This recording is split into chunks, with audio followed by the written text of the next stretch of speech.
अब हमें एक सीन दिखाया जाता है जहाँ पर माकी की मम्मी बहुत बुरी तरह से चिल्ला रही थी कि आखिर तुम हर बार ऐसा क्यों करते हो, तुमने ये सब पहले क्यों नहीं बताया और पता नहीं क्या क्या। और माकी बस बैठ के सुन रहा था, पर ये चीज वो माकी को नहीं बोल रही थी। और तभी उसकी मॉम रोने लग जाती है। वो अपनी मॉम को चुप कराने की कोशिश करता है कि आखिर आपको हुआ क्या है, आप इतनी उदास क्यों हैं? पर जैसे ही वो उसे चुप कराने जाता है वो वहाँ से गायब हो जाती है। फिर हमें दिखाया जाता है कि माकी की मॉम जिस पे चिल्ला रही थी वो कोई और नहीं माकी के डैड थे, और वो भी उसकी मॉम की तरह गायब हो जाते हैं। फिर हमें पता चलता है कि ये कुछ और नहीं बस एक सपना था, और वो इस सपने से डर के उठता है। और फिर वो बोलता है कि पहले मुझे ये सपने हर रोज आया करते थे, पर हाई स्कूल में आने के बाद ये मुझे आना बंद हो गए। पर आखिर आज ये सपना मुझे फिर से क्यों आया? अब इस सपने की वजह से उसका थोड़ा मूड तो खराब हो ही चुका था, पर अब उठने के बाद जब ये इसके बारे में अच्छे से सोचता है तो उसे रियलाइज हो जाता है कि उसे ये सपना क्यों आया था। दरअसल ये हुआ था ऊमी के कन्फेशन की वजह से। कल रात को ऊमी ने उससे एडमिट कर दिया था कि ऊमी उससे प्यार करती है, और इसमें कोई शक नहीं है कि माकी भी उससे उतना ही प्यार करता है। पर क्या प्यार जैसी चीज सच में भी कुछ होती है या फिर बस ये एक अट्रैक्शन है? और वो अपनी पुरानी फैमिली फोटो देखने लग जाता है जिसमें उसकी मॉम, उसके डैड और ये खुद तीनों ही खुश थे। और वो बोलता है कि मॉम डैड से बहुत ज्यादा प्यार करा करती थी, पर डैड ने उन्हें छोड़ दिया, और इस चीज को मॉम ने पूरी तरह से डिस्ट्रॉय कर दिया था। ऐसा बहुत कभी बार होता है जब वो खुल के हंसती हैं, और वो इतनी टेंशन लेती हैं कि अब तो मुझे उनके चेहरे पे झुर्रियां तक दिखती हैं। मैंने खुद अपने परिवार को टूटते हुए देखा है, और जब से इसके पेरेंट्स का डिवोर्स हुआ है तब से तो उसने प्यार पे यकीन करना ही छोड़ दिया था। और इसने अपनी कभी जिंदगी में नहीं सोचा था कि ये खुद भी कभी प्यार करेगा, क्योंकि ये अकेला ही रहता था। पर ऊमी के मिलने के बाद सब कुछ बदल चुका है। पर फिर भी ये नहीं चाहता कि उसके साथ भी वैसा हो जैसे इसकी मॉम डैड के साथ हुआ था। तो वो डिसाइड करता है कि वो ऊमी को डेट के लिए तब तक हाँ नहीं बोलेगा जब तक वो एक काबिल इंसान नहीं बन जाता, क्योंकि वो नहीं चाहता कि ऊमी उसे एक दिन छोड़ के चली जाए। और तभी ऊमी का मैसेज भी आ जाता है जो उससे पूछ रही होती है स्कूल साथ में चलने के लिए, क्योंकि अब पूरे स्कूल को पता चल ही चुका था कि ये दोनों दोस्त हैं, तो अब छुपाने से कोई फर्क नहीं पड़ता। तो अब ये आराम से दोनों स्कूल जा रहे होते हैं। सर्दियों का मौसम हो चुका था तो क्रिसमस की तैयारी भी शुरू हो चुकी थी। और स्कूल जाते जाते ऊमी उससे बोलती है कि मैंने कल तुम्हें अपनी फीलिंग्स बताई थी, मैंने कहा था कि मुझे तुमसे प्यार है, पर तुमने अभी तक रिप्लाई में मुझे कुछ जवाब नहीं दिया। कहीं ऐसा तो नहीं कि तुम मुझे बैकअप की तरह यूज कर रहे हो? तुम सोच रहे होगे कि तुम मुझसे भी अच्छी लड़की को प्रपोज करोगे, और अगर उसने तुम्हें रिजेक्ट कर दिया तो तुम वापस मेरे पास आ जाओगे। कहीं तुम्हारे दिमाग में ये सब तो नहीं चल रहा? तब वो हैरान हो जाता है कि आखिर इसके दिमाग में ये बात आई भी कैसे। वो बोलता है कि मैं ऐसा कभी नहीं करने वाला, मैं बस खुद को साबित करना चाहता हूँ। पर वो तब भी उससे माफी मांगते हुए बोलता है कि मैं समझ सकता हूँ तुम ऐसा क्यों बोल रही हो, क्योंकि तुमने तो मुझे अपनी फीलिंग्स बता दी, पर मैं अभी भी अपनी फीलिंग्स बताने में हिचकिचा रहा हूँ। पर मेरा यकीन करो, मैं बेहतर बन रहा हूँ बस तुम्हारे लिए ही। तब वो हंसते हुए बोलती है कि मैं भी मजाक ही कर रही हूँ, मुझे पता है कि मैं तुम्हारी नंबर 1 चॉइस ही रहूंगी, तो तुम्हें जितना टाइम चाहिए तुम ले सकते हो। देखो तुम्हारी किस्मत कितनी अच्छी है, मैं तुम्हें कितने अच्छे से समझ सकती हूँ, वरना अगर मेरी जगह कोई और लड़की होती तो वो तुम्हारे मुंह पे घुसा मार के तुम्हें 3 फीट दूर फेंक देती। लगता है ये साकुरा की बात कर रही है। और ऐसे ही बातों बातों में वो नोटिस करती है कि माकी के होंठ तो कुछ ज्यादा ही फटे हुए हैं, तो वो अपने पॉकेट से लिप बाम निकालती है और उसे बिना पूछे ही लगा देती है। वो बोलती है कि तुम्हें अपना थोड़ा ध्यान रखना चाहिए। पर माकी थोड़ा हैरान था, क्या ये वही लिप बाम है जो तुम हर बार यूज करती हो? ऊमी के दिमाग में तो पहले कुछ बात नहीं आती, पर वो बाद में समझ जाती है कि माकी का कहने का मतलब ये है कि इन दोनों के बीच में इनडायरेक्ट किस हो गई, क्योंकि वो लिप बाम ऊमी भी यूज करती है और अब वो इसने भी यूज कर लिया। पर तब वो बोलती है कोई बात नहीं, मुझे फर्क नहीं पड़ता, और वैसे भी ये लिप बाम मैंने आज सुबह ही लिया था, ये तो मैंने अभी तक यूज तक नहीं करा, तो हम दोनों के बीच में अभी तक इनडायरेक्ट किस नहीं हुई है। और ये सुन के माकी थोड़ा डिसअपॉइंट होता है, कम से कम इनडायरेक्ट ही सही, उसे ऐसा लग रहा था कि दोनों के बीच में किस हो गई, और वो उदास होकर आगे जाने लग जाता है। पर तब वो उसके कान में धीरे से बोलती है कि हम दोनों सेम लिप बाम यूज कर सकते हैं अगर हम डेट करने लग जाए तो। और वो ब्लश करने लग जाता है और ऊमी वहाँ से भाग जाती है, और ये दोनों ही पहुँच जाते हैं स्कूल। और स्कूल जाते ही यू ऊमी पे एक पपी की तरह झपट्टा मार देती है और वो उसे अपने साथ लेके चली जाती है। पता नहीं ये इसका पीछा कब छोड़ेगी। और अब ये उन दोनों का अच्छा दोस्त बन चुका था तो रीका भी उससे बात कर लेती है। वो उसे गुड मॉर्निंग बोलती है और वो उसे क्लास लीडर कह के बुला रही थी, माँ की कहने के बजाय। और ये बात माकी को थोड़ी अजीब लगती है कि तुम मुझे क्लास लीडर क्यों बुला रही हो। तब नीना बोलती है कि मैं क्यों ना बुलाऊं, तुमने हमारी क्लास को लीड करा था समर फेस्टिवल में, और तुम और उमी ही वो रीजन थे जिसके वजह से हमारा क्लास जीता, तो हाँ तुम हमारे लीडर ही हुए। पर वो उसे समझाता है कि ये बस मेरा काम नहीं था, सभी बच्चों ने इक्वली मेहनत करी है और उनके बिना हम ये नहीं कर पाते। पर वो फिर भी बोलती है कि ये आइडिया तो तुम्हारा ही था। पर खैर वो सब बातें छोड़ो, मुझे तुम मुद्दे की बात बताओ, क्या तुम और उमी डेट कर रहे हो? तो बताओ ना बात कहाँ तक पहुँची, क्या अभी तक तुम दोनों ने एक दूसरे का हाथ पकड़ा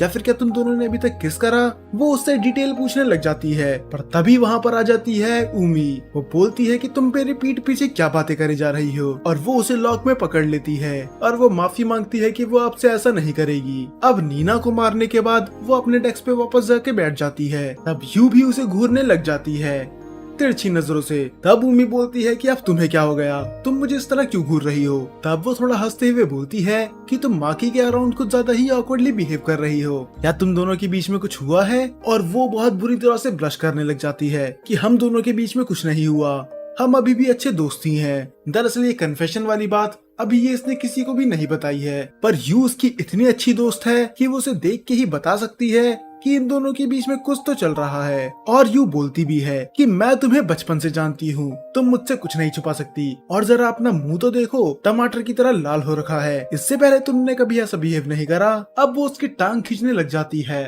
और इन दोनों की बात कोई और लड़का सुन रहा होता है, जिसकी नजर काफी देर से उन दोनों पे थी। खैर अब ये टैक्स पेयर क्रिसमस के बारे में बातें करने लग जाते हैं कि क्रिसमस आ रहा है। माकी उसे इनवाइट करता है अपने घर पर ऊमी बहुत गुस्से से मना कर देती है कि उसके कोई और प्लान्स है, और वो गुस्से में क्यों थी ये हमें बाद में पता चलेगा। हालांकि वो गुस्से से ज्यादा उदास थी। फिर सीन कट होता है और हमें दिखाया जाता है कि एक लड़का यू को प्रपोज कर रहा था। हालांकि ये ऑन स्क्रीन नहीं दिखाया है, पर यू को अभी तक लगभग आधे से भी ज्यादा स्कूल प्रपोज कर चुका है। वो लड़का उससे पूछता है क्या तुम मुझे डेट करोगी, हम दोनों क्रिसमस पार्टी में जा सकते हैं। पर यू मना कर देती है। वो बोलती है कि मैं नहीं जा सकती, मुझे अपने दोस्तों के साथ जाना है, और वैसे भी कोई और है जिसे मैं पसंद करती हूँ। अब बस ये माकी की बात ना कर रही हो। और ये सब नीना, उमी और माकी सुन रहे थे। हालांकि माकी को तो अजीब लग रहा था कि किसी की बातें ऐसे सुनना अच्छी बात नहीं होती, पर यू भी कोई शरीफ नहीं थी, वो खुद भी ऐसा ही करती। तो अब ये क्रिसमस पार्टी के बारे में सोचने लग जाता है। तो दरअसल हुआ ये था,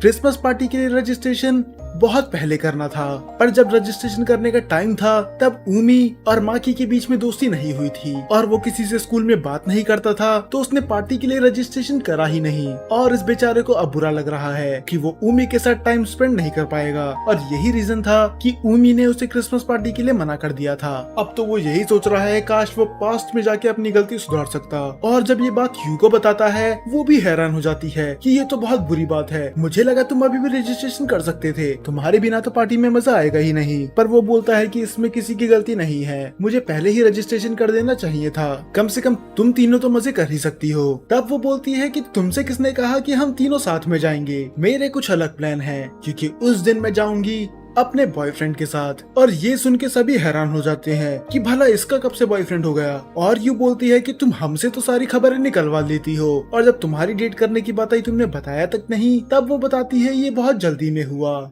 दरअसल स्कूल फेस्टिवल के टाइम मेरे सीनियर ने मुझे कन्फेस करा था और मैंने हाँ बोल दिया। क्या तुम्हें और डिटेल चाहिए मेरे न्यू बॉयफ्रेंड के बारे में? और वो दोनों मजे लेके सुनने लग जाती हैं। पर हमें दिखाया जाता है कि वो लड़का जो उन्हें पहले घूर रहा था वो अभी भी इनको घूर रहा था। आखिरकार इसके दिमाग में चल क्या रहा है। तब वो माकी को पकड़ के वहाँ से लेके चले जाता है। वो बोलता है कि मुझे तुमसे कुछ बात करनी है, और माकी तो उसे देख के डर चुका था। वो दिखने में ही कोई एथलीट लग रहा था, उसकी हाइट इतनी बड़ी थी और वो फिट भी था। इसका मतलब अगर दोनों के बीच में फाइट हुई तो माकी तो 2 सेकंड नहीं टिक पाएगा।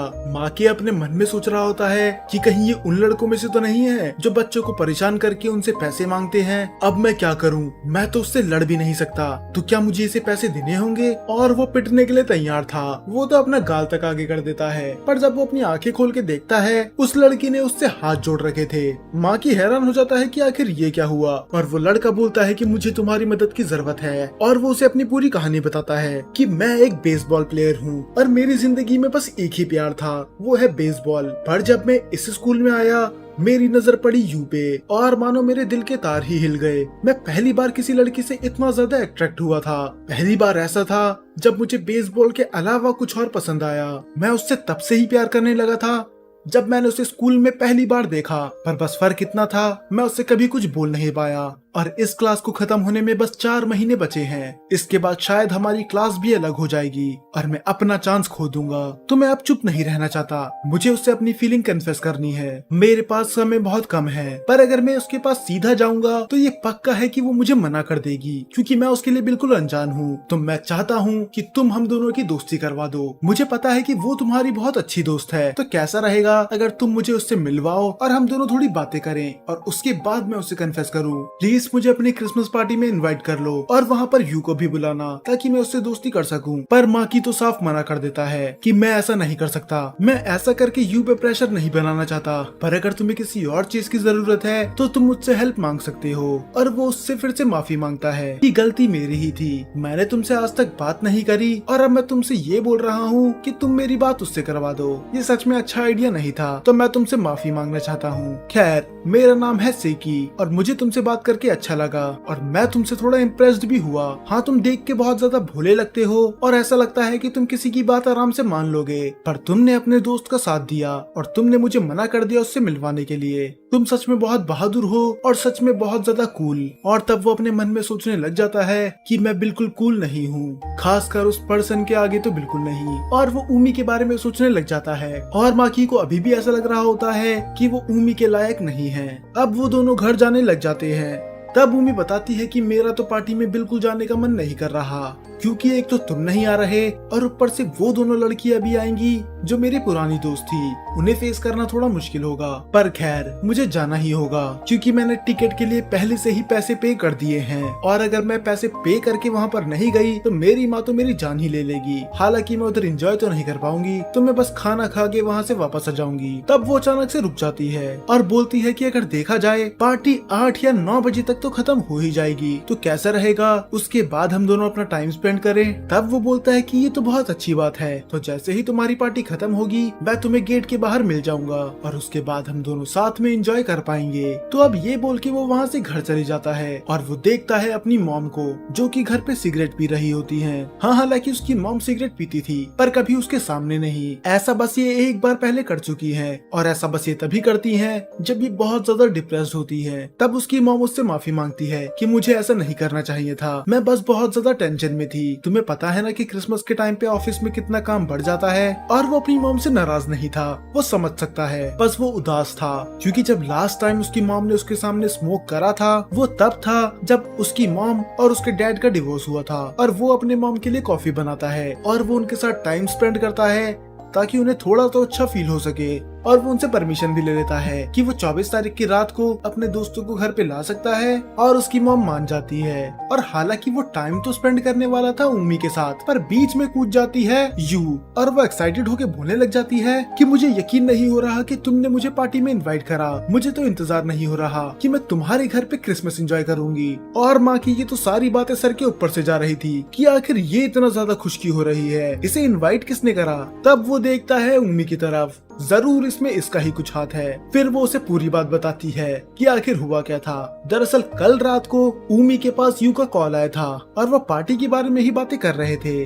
उमी उससे बोल देती है कि तुम उस रात को कोई दूसरा पार्टनर ढूंढ लेना, क्योंकि मैं उस रात को तुम्हारे साथ घर नहीं जा सकती, मुझे किसी और के साथ जाना है। और यू तो पकड़ लेती है कि वो दूसरा पर्सन और कोई नहीं, पक्का माँ की ही होगा। और वो उसको टीज भी करती है कि तुम दोनों आजकल कुछ ज्यादा ही लवी डवी हो रहे हो, तो सच बताओ क्या तुम दोनों डेट कर रहे हो? भला तुम ये चीज मुझसे क्यों छुपा रही हो? तब वो बोलती है कि हम डेट नहीं कर रहे, मैं बस उसके साथ टाइम स्पेंड करना चाहती हूँ। क्या आप दो दोस्त टाइम स्पेंड भी नहीं कर सकते? और वो हड़बड़ी में बोल देती है कि फ्रेंड के बीच में ये सब नॉर्मल होता है, यहाँ तक कि तुम भी हमें ज्वाइन कर सकती हो। और बेचारी यू तो मासूम थी, वो तो खुश हो जाती है ये सुन के कि ये दोनों से इनवाइट कर रहे हैं। और इससे पहले आप लोग यू को गाली दो कि वो कबाब में हड्डी बन रही है, मैं उसके डिफेंस में कुछ बोलना चाहता हूँ। दरअसल इन दोनों ने अभी तक यू को नहीं बताया कि ये दोनों एक दूसरे से प्यार करते हैं, तो यू बस इन दोनों को एक दोस्त की तरह ही देखती है। तो वो इन दोनों के साथ टाइम स्पेंड करना चाहती है एक दोस्त की तरह। अगर उसे पता होता कि ये दोनों एक दूसरे से प्यार करते हैं तो वो इन दोनों के बीच में कभी नहीं आती। वो बेचारी तो खुश थी कि वो अपने दोस्तों के साथ टाइम स्पेंड करेगी, पर उसे कहाँ पता था कि वो कबाब में हड्डी बन रही है। तो अब जब ये स्कूल में पहुँचते हैं, यू के पास आ जाता है सेकी। वो बोलता है कि मुझे तुमसे अकेले में कुछ बात करनी है, तो अगर तुम बुरा ना मानो तुम मेरे साथ आ सकती हो। और यू मान जाती है। अब पूरे स्कूल को पता था ये पक्का उसे कन्फेस करेगा। और उम्मी भी बोलती है क्या तुम जाके देखना नहीं चाहती कि वो क्या रिप्लाई करेगी। तब नैने बोलती है हाँ मैं चाहती हूँ, पर ये हम सबको ही पता है कि उसका जवाब ना होगा। यू कभी भी किसी लड़के को हाँ नहीं कहेगी। हाँ, अगर हम क्लास लीडर की बात करें तब शायद बात कुछ और होगी, क्योंकि देखने में तो लगता है कि यू उसे पसंद करती है। और ये बोलने के बाद तो उमी अपनी डार्क एनर्जी रिलीज कर रही थी। और ये देख के तो नीना भी डर जाती है कि मैं बस मजाक कर रही हूँ और कुछ नहीं। नीना को भी अंदाजा हो चुका था कि शायद इन दोनों के बीच में कुछ तो चल रहा है। और दूसरी तरफ सेकी उसे प्रपोज करता है और बेचारी यू वो अभी भी उदास थी। उसे हर बार बुरा लगता था दूसरों को रिजेक्ट करने में, पर खैर वो लोगों को फॉल्स होप नहीं दे सकती, तो वो इसको भी मना कर देती है। और ये बात फैल जाती है पूरे स्कूल में। तब उमी जाती है और वो बोलती है कि मैं जा रही हूँ यू से बात करने के लिए, उसे अभी मेरी जरूरत है। तब नीना भी बोलती है कि तुम्हें भी सेकी से जाके बात करनी चाहिए, वो बेचारा उदास होगा। और हालांकि ये दोस्त तो नहीं थे, पर फिर भी एक क्लासमेट होने के नाते वो उसके पास जाता है और माकी बोलता है कि तुमने कन्फेस करने में कुछ ज्यादा ही हड़बड़ी कर दी, तुम्हें पहले उससे थोड़ी दोस्ती करनी चाहिए थी। पर वो बोलता है कि मेरे पास टाइम बहुत ज्यादा कम था। पर हाँ, तुम सही बोल रहे हो, मैंने गड़बड़ कर दी। तो बताओ पूरा स्कूल मेरे बारे में क्या बात कर रहा है। पर तब वो उसे बोलता है कि उससे फर्क नहीं पड़ता, वो तो बस 24 घंटे बकवासी करते रहते हैं। मुझे तो कई बार उनकी लैंग्वेज ही समझ में नहीं आती, क्योंकि उनकी बातें ही इतनी बकवास होती हैं, तो मेरा ब्रेन उनकी बातें प्रोसेस ही नहीं कर पाता। और ये सुन के वो हंसने लग जाता है कि तुम क्लास में तो बहुत ज्यादा चुप रहते हो, मुझे पता नहीं था कि तुम इतने ज्यादा फनी हो। और तब वो उससे पूछता है, हालांकि ये सवाल उसका खुद का था, अब यू ने तुम्हें रिजेक्ट कर दिया है तो तुम क्या करोगे। फिर वो बोलता है कि मैं मूव ऑन होने का ट्राई करूंगा और शायद मैं कोई और प्यार ढूंढ लूंगा। पर ये बात तो माकी को भी पता थी कि ये इतना आसान नहीं होने वाला। तब वो बोलता है कि प्यार के मामले में तो तुम्हारी किस्मत बहुत अच्छी है, तुम उमी को डेट कर रहे हो ना। तब माकी हैरान हो जाता है कि ये तुमसे किसने कहा। हाँ मतलब हम एक दूसरे को पसंद करते हैं, पर हम अभी डेट नहीं कर रहे। आखिरकार ये अफवाह फैला कौन रहा है। तब वो बोलता है कि कोई भी तुम दोनों को देख के बता सकता है कि तुम दोनों डेट कर रहे हो, क्योंकि फेस्टिवल के बाद से ही उमी अपने आप पे और ज्यादा ध्यान देने लगी है और अब वो पहले से भी ज्यादा हंसती है। और जिस तरह वो ब्लश करती है तुम्हारे आगे, तो कोई अंधा भी बता सकता है कि तुम दोनों साथ में हो। पर माकी बोलता है कि हाँ, हम दोनों एक दूसरे को पसंद तो करते हैं और उसने मुझसे कन्फेस तक करा, पर मैंने अभी तक उस चीज का रिप्लाई नहीं करा, क्योंकि मुझे लगता है मैं उसके लायक नहीं हूँ, और जब तक मैं उसके लायक नहीं बन जाता मैं उससे अपना प्यार कन्फेस नहीं करने वाला। पर सेकी उसे समझाता है कि हालांकि मुझे कोई हक नहीं है प्यार के बारे में एडवाइस देने का, क्योंकि मैं खुद रिजेक्ट हो चुका हूँ। पर एक बात मेरी ध्यान से सुनो, तुम्हें ज्यादा देर नहीं करनी चाहिए। उमी एक सुंदर लड़की है, उसके लिए लड़कों की लाइन लगी है, तो कहीं तुम इतनी भी देर मत कर देना कि कहीं उसे कोई और चुरा के लेके चली जाए। और ये एडवाइस मैं तुम्हें एक भाई होने के नाते दे रहा हूँ। और वह हैरान हो जाता है कि इसका मतलब क्या है भाई होने के नाते। और ये हैरान इसलिए होता है क्योंकि इसका कोई भी दोस्त आसानी से नहीं बनता, और ये लड़का इसे अपना भाई बोल रहा है। तब वो बोलता है कि तुम इतने हैरान क्यों हो, मुझे तुमसे बात करके बहुत ज्यादा अच्छा लगा और तुम मुझे एक ब्रो वाली वाइब देते हो, पर अगर तुम्हें पसंद नहीं है तो मैं तुम्हें ये नहीं बुलाऊंगा। तब वो बोलता है कि मेरे कहने का मतलब वो नहीं था, दरअसल किसी ने भी मुझसे आज से पहले ऐसी बात नहीं करी। मैं बहुत कम लोगों से बातचीत करता हूँ और मैं थोड़ा हैरान भी हूँ, क्योंकि जब तुमने मुझसे मदद मांगी थी मैंने तुम्हारी मदद बिल्कुल नहीं करी, पर तुम मेरी मदद करने के लिए पूरी तरह से तैयार हो। तब वो बोलता है कि तुम कुछ ज्यादा ही ओवरथिंक कर रहे हो, मुझे तुम्हारी बात का बिल्कुल बुरा नहीं लगा था जब तुमने मेरी मदद करने से मना करा था। तब माकी बोलता है कि अगर ऐसा है तो फिर क्या हम दोनों दोस्त बन सकते हैं। और सेकी को भी कोई प्रॉब्लम नहीं थी, और अब वो सेकी को भी उसके पहले नाम से बुलाता है, नोजोमू। फाइनली अब माकी भी अपना एक और दोस्त बना चुका था। तब स्कूल खत्म होने के बाद उमी माकी के घर पे आ जाती है और वो उसके लिए कॉफी बनाता है और वो उसे बता देता है कि उसका आज एक नया दोस्त बना। तब वो थोड़ी हैरान होती है कि तुम दोनों की वाइब तो बिल्कुल ज्यादा अलग थी, तुम इतने शांत रहते हो और वो सेकी वो तो बेसबॉल खेलता है, तो मैंने कभी सपने में भी नहीं सोचा था कि तुम दोनों दोस्त बनोगे, तुम दोनों तो कितने ज्यादा अलग हो। तब माकी बोलता है कि लोग बस दिखने में अलग लगते हैं, पर हमें उनके बारे में तब पता चलता है जब हम उनसे जाके थोड़ी बात करते हैं। और ये बात सही थी, क्योंकि पहले उमी और माकी भी दोनों बहुत अलग अलग पर्सन लगते थे, पर इन दोनों की हॉबी सेम थी। और यू बोलती है हाँ ये थोड़ा अजीब तो है, क्योंकि आज ही यू ने उस लड़के को रिजेक्ट करा और वो तुम्हारा दोस्त बन गया। पर खैर अच्छी बात है कि तुम अब और दोस्त बना रहे हो। अब सेकी की बातें उसके दिमाग में चलने लग जाती है कि तुम देर मत कर देना उसे अपनी फीलिंग्स बताने से। तो वो उससे एक रिक्वेस्ट करता है कि कैसा रहेगा कि अगर हम दोनों अगले सैटरडे को मिले मूवी देखने के लिए।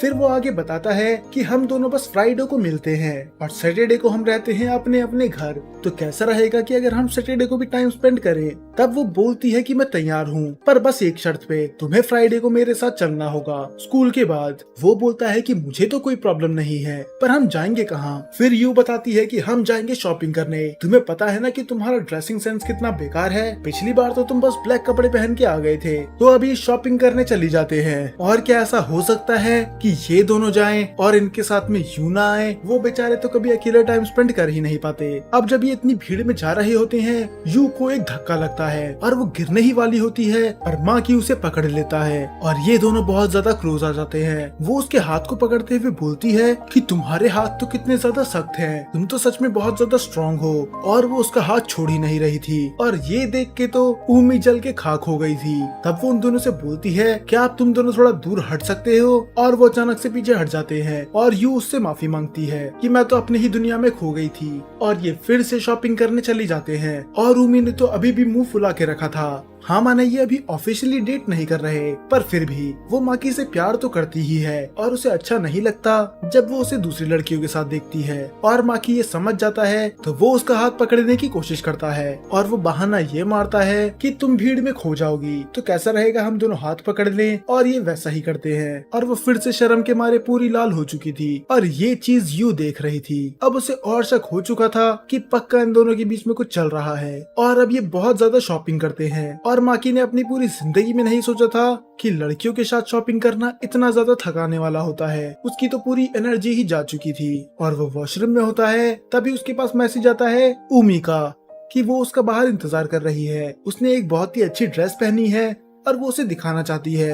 दरअसल वो ड्रेस उसने उस डेट के लिए ली है जो इन दोनों के बीच में सैटरडे को होने वाली है। और जैसे ही वो वॉशरूम से बाहर निकलता है, वो टकराता है एक आदमी से। वो उनसे माफी मांगता है और वो उनका सामान उठाने लग जाता है। तब उस आदमी की आवाज आती है, जरा देखो तो ये कौन है, बड़े दिनों बाद मुलाकात हुई माकी। और वो देखता है कि वो आदमी कोई और नहीं, उसका खुद का डैड था। और इसी के साथ ये एपिसोड यहाँ पर खत्म हो जाता है। अगर आपको ये एपिसोड थोड़ा सा भी पसंद आया हो तो इसे लाइक करना मत भूलना। और जहाँ तक बात रही अगले एपिसोड की, वो आपको अगले हफ्ते देखने के लिए मिल जाएगा। और हाँ, ड्रैगन बॉल हीरोज की वीडियो भी परसों आ जाएगी, तो आप मिलते हैं उसी वीडियो में।